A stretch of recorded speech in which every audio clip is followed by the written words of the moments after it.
The New Design by Anthony Blake,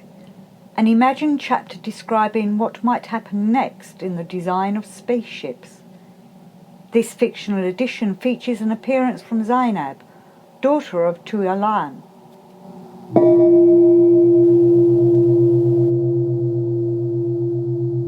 The what is called day after their conversations with the ship's captain and the ensuing exchange of views between them, and when they had refreshed themselves in the ship's Jami Chunatra, with food for their inner bodies, which was especially important for the formation of objective reason in Hussein, and would enable him to better assimilate the data his grandfather was giving him in his explanations, almost unparalleled in the whole megalocosmos. Such data as well might otherwise rapidly decay into what might be called occasions for silly dreams. They resumed their usual seating, with Ahun standing somewhat stiffly behind Hussein with an earnest but ambiguous expression on his face. It was evident that Hussein himself was in an agitated state, and he could barely wait until Beelzebub had become comfortable and his towel properly arranged about his person to speak about the thoughts that were still in orbit around his subjective system, bursting to come out into the awesome silence that emanated from the presence of his grandfather. Dear grandfather, during my early morning contemplation of the associations proceeding in me, there appeared again the conversation we had had with our most worthy captain of our vessel Karnak, proceeding then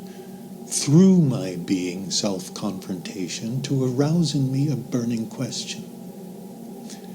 And I wish, if it is corresponding and you agree,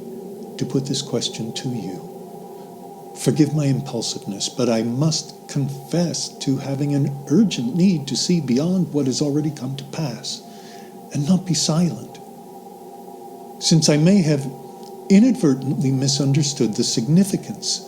of the step of innovation that led to our present ease of travel through the megalocosmos. Remorse arose in me when I realized how much I had taken for granted all the devices and conveniences which now exist, and to have never before questioned how such wonderful things came to be. But now I see looming before me a new and incredible thought. By all sane logic, following the explanations we heard from the captain, the system of Archangel Haraton may not be the end of innovation, and that three-brained beings also will inevitably continue to discover new possibilities, and in all probability we can look forward to the design of a new form of transport even more extraordinary than our wonderful Karnak. Beelzebub laughed and then, smiling at his grandson, said, "Ah, the impetuousness of youth. When the separate impulses of the being centers can far exceed the harmonious blending of objective reason. But such impetuosity playing an essential role in the processes of world creation, though not according to law, leading to mistakes that only his endlessness can forgive, as I can attest. Listen to me carefully as I try to answer your question, whose sincerity is evidence of you coming to have your own essential I that is not an imitation of what you have heard or read. What you suggest is more than possible, not only in the fullness of time as some unspecified time and place, but in a way that is being uncovered even now from a science well known in the universe, but reserved for those three-brained beings who have proved capable of approaching near to his endlessness. We heard from the peerless captain of our ship Karnak about Saint Venoma,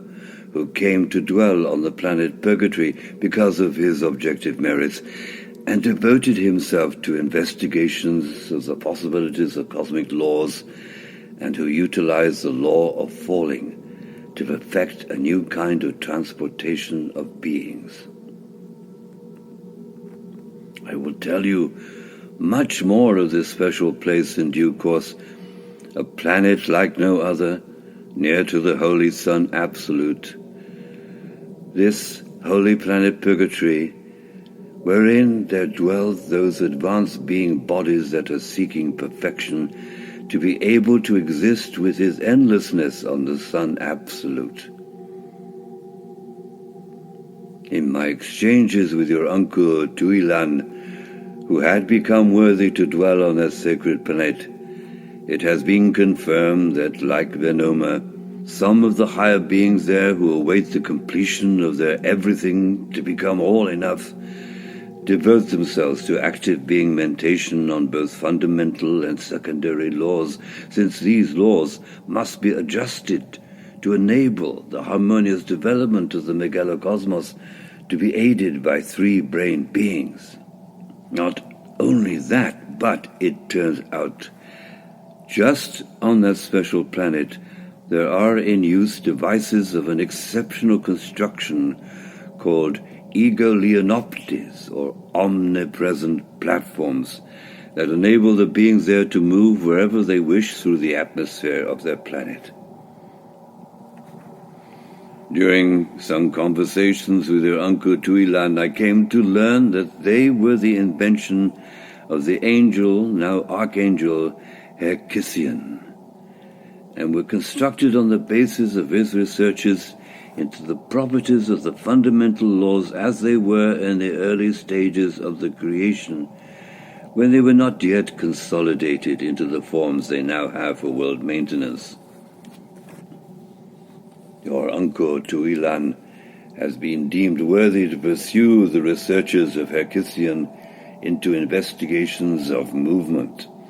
and the further possibilities of translation of bodies in space that were involved in the construction of Purgatory itself. In the words of our highly esteemed Mullah Nasruddin, you ain't seen nothing yet. Beelzebub paused and seemed to be looking far off, as if into the infinite space of the prime substance Epherokriono. Hussein sat silently, poised expectantly, and waited for a few moments, but then, being overcome by the revelations he was hearing, was forced to erupt again into speech. Dear grandfather, does this mean that there are beings there who, even now as we sit here in our spaceship conversing together, are creating from what is called their thought a new device that will make obsolete the kind of vessel we travel in now? I am confused, since it seems from what you've just told me that they have already discovered the principles, the modifications and combinations of fundamental laws which would enable a totally new design, but as yet they still have to labor to find ways of bringing their design of translation between worlds into existence, so that three-brained beings everywhere might make use of it? Said Beelzebub. It will be only later that you will be able to truly understand the answer to your dilemma, because at this time I can give you only an impression of what is being done on the holy planet by the extraordinary three-brained beings there. Suffice it to say that as things are in general in the universe, the ego-leonoptes can operate only within the special conditions obtaining on the surface of Purgatory, owing to its proximity to the ultimate source of all. How then, dear grandfather, can the design being brought forth on Purgatory come to be in other places where conditions are less favorable, such as, in particular, the strange planet Earth you've begun to tell me of, containing my favorite three-brained beings? Beelzebub sighed. It will gladden my essence if I could tell you exactly what is being done, but this concerns understanding or real knowledge which I cannot just give to you, however much I would wish that I could. You have yet to understand the difference between the knowledge we can have of the fundamental laws and the understanding by which we can create new things in the universe. It is not enough to know and to wish, but we need also to be, and capable of building these cosmic devices in ourselves, because they are of the same nature as the inner bodies which can bring us objective reason. As one of your great messengers sent to Earth once said, "Seek knowledge even as far as China." But your favorites have lost the other part of the saying, which is, "Then make it real in the workshops of Bukhara."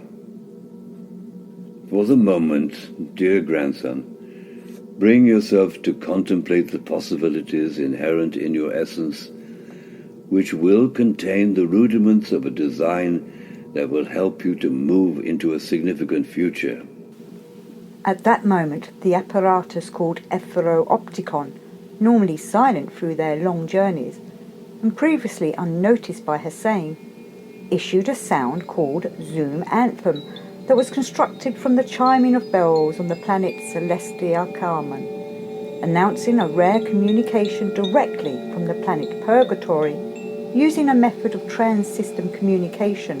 that only beings of that planet could employ. Beelzebub smiled, as if he had been anticipating such a communication occurring while they were talking, and then directed his gaze to a region of the ephemeroptic device, where there appeared the presence of a young being female, evidently of Beelzebub's extended family, who stood in a posture of devout attention and eager anticipation, her hands clasped together in the gesture known as "Praise be to his endlessness" and "Reverence to our ancestors." Behind her could be seen, standing in an array of colours, though of muted hue, a figure who made a gesture directed at Beelzebub, but encompassed the young figure standing before him, as if to convey at one and the same time a meaning something like the presentation of a novitiate, deemed worthy of admission to the presence of a higher being, and also a certain anxiety over what she might manifest without the guidance of himself, her father. He faded from sight, leaving the young being standing wide-eyed, but in an alert state that manifested both wonder and mischief. Hussein, startled by this unusual manifestation, for which he had no corresponding previous data to assist his understanding, was then astonished to hear the apparition speak. Reverend Grandfather, I thank you for giving permission to my father to arrange this communication over such a vast region of the megalocosmos so that I am able to see you during your return to your home system, and also meet with, through this advanced apparatus that few possess, my cousin Hussein. Turning towards Hussein, she said, I give you greetings from Purgatory. I know that you will, with our grandfather, be visiting this planet on your journey home, so we may then exchange opinions and experiencings to mutual benefit. My father Tuilin has told me of the extraordinary journey you are making, during which you are having the unparalleled opportunity of sitting at the feet of our wise grandfather, who is already widely renowned for his investigations into the unusual and barely law-conformable conditions obtaining on the planet Earth. My dear cousin, your presence here, albeit in a form hardly known in three-brained experience, but directly, even so, from Purgatory itself, is an unexpected and welcome addition to the instruction I am receiving on this journey home on Karnak. But there is no doubt that this event is not accidental, since it comes at a time when I'm learning of the researches on that planet, the results of which may change the future of intersystem travel and communication in the whole of the megalocosmos. I can only suppose that the workings of this device, the Ephemeropticon, is itself a manifestation of the enlightened workshops which maybe you have seen with your own eyes during your stay. My dear grandson, this being appearing here, though older than you, but still quite young, has the name Zainab, given to her by her father, your uncle Tuilan. When we began our conversation with the captain of our ship Karnak concerning the invention and development of devices for intersystem travel and communication, it came to me while we were talking that in the way called omnipresence of the corresponding, the elevated beings of the planet Purgatory would come to know of our interesting discourse, and might not then refrain from materializing their appearance to us, so that they might share something of their researches. Zainab is serving as such a materialization, since the rare beings of the holy planet cannot bear too long an exposure to the coarser vibrations of our world. She has become acquainted with your circumstances, including your special interest in the strange three-brain beings of the planet Earth in the system Ors, through her father sharing with her many of the etherograms I have been sending to him about my discoveries while exiled here, which she has been absorbing with rapt attention. I will leave her to acquaint you with the fundamental consequences of the sacred law Trimasa Kamno in words that may properly suit the readiness of your reason, since she is of an age much closer to you than I. Dear grandfather, I am eager to fulfill the task you have laid upon me. But hope my impetuosity will not obscure the essential truths that have to be conveyed to my cousin Hussein. If you will allow it, I hope to adopt an appropriate mode of speech that may express what is important in a correct way. Though I am able to appear here for only a limited time, and my knowledge and understanding of what is being created here, based on the researches of the Archangel Herkisian, is also quite small,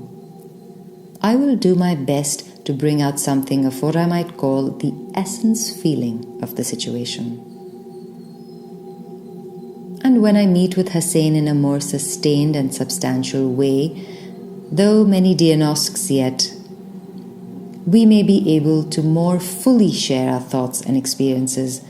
to our mutual benefit.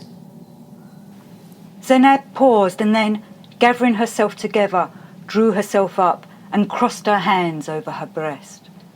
Taking a deep breath, she recited in a resounding voice. The first thing to understand,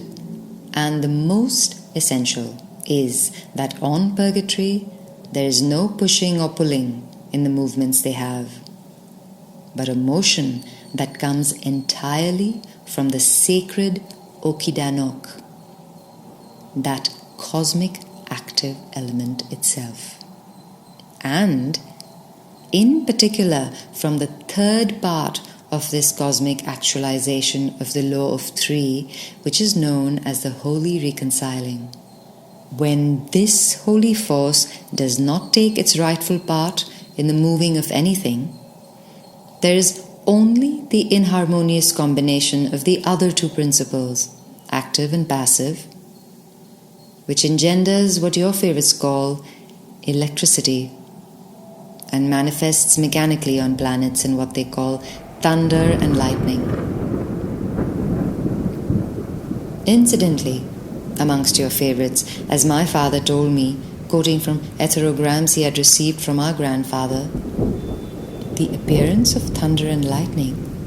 is sometimes called the wrath of God, which happens to be a true representation.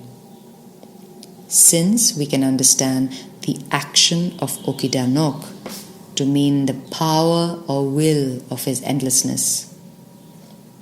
and when it is lacking in the third sacred force or part, it can be truly understood, using the words of your favorites, as God without mercy. It is just this third part of Okidanok, usually neglected in the formation of what we consider artificial devices such as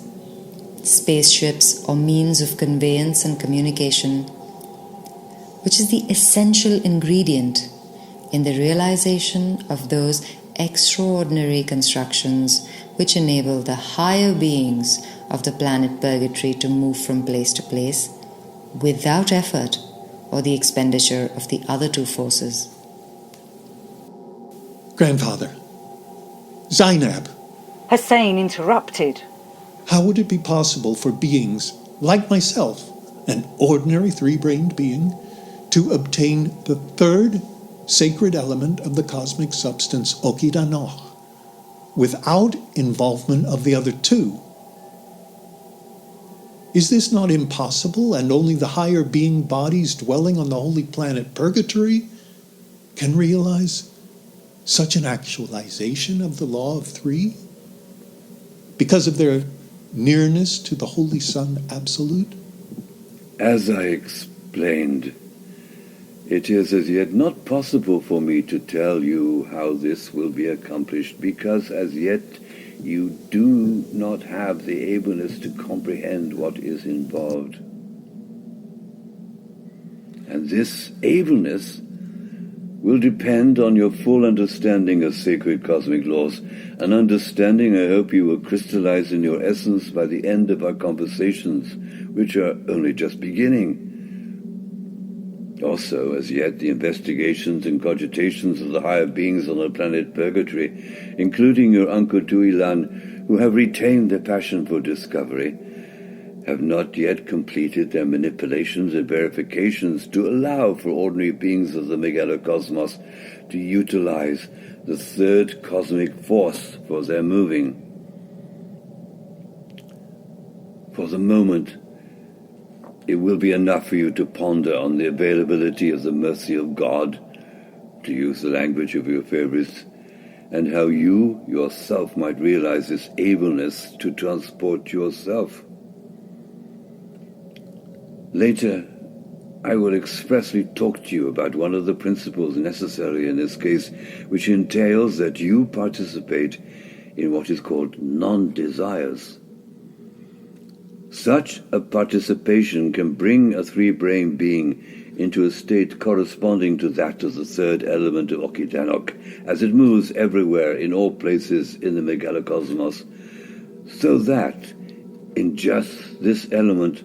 one can say that there is all the movement of all the universe already taking place. But the movement that a three-brain being can obtain from realization of and participation in the cosmic totality of all moving cannot stem from any egoistic or reactionary impulse in him, such impulses only serving to expend the Okidanok available to him to little result, or even direct him along destructive paths. By the way, my boy, participation in the cosmic moving of everything is mostly to be achieved in that one of the centers of three-brain beings, which is of the nature of movement. Dear grandfather, to my regret, I have to inform you that this special interrupted communication cannot now be maintained for more than a few moments, and the link will soon be broken. My essence thanks to you, a being of supreme objective reason, but also blessings to my dear cousin, whom our grandfather has found worthy of his exclusive attention during the long journey home. I have been deemed worthy of helping you by speaking of the divine researches here on Purgatory, which few have been privy to,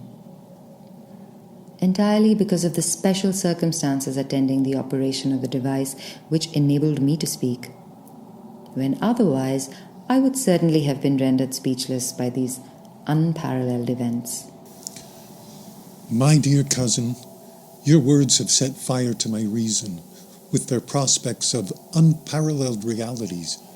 I hope one day to be able to be like you and travel to the Holy Planet, talk with the scientist beings there, and see with my own eyes the results of their experiments, which might change the character of the whole of the megalocosmos.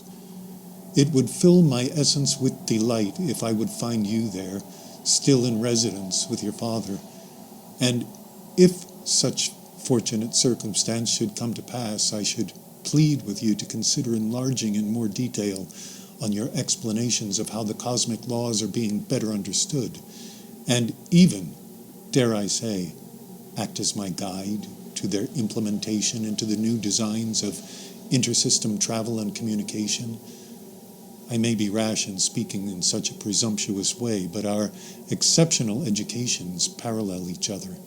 and must serve some common purpose beyond the imitations of the systems from which we came. As Hussein said the last words, Zainab gestured with her lips in a token of affection and faded from sight, leaving only a pale wisp of purple that dispersed into the surrounding air. Beelzebub spoke. Enough for now. I hope you will ponder deeply on what has been said, and one day perhaps you yourself may communicate with the higher beings of the planet Purgatory to bring into the lives of all three brain beings such a wonderful device utilizing the essential nature of the merciful force of Okidanok. It is enough for you to look towards the future in the confidence for the coming welfare of all beings who will accept with joy all the necessary suffering and labor it will entail, this being the price which must be paid to take upon themselves the results of the inharmonious clashing of the other two forces. It is by way of accepting this price that they will become blessed with a new form of transport that can rightly be called in terms meaningful even to the beings who have taken your fancy, the deliverance of the Holy Ghost.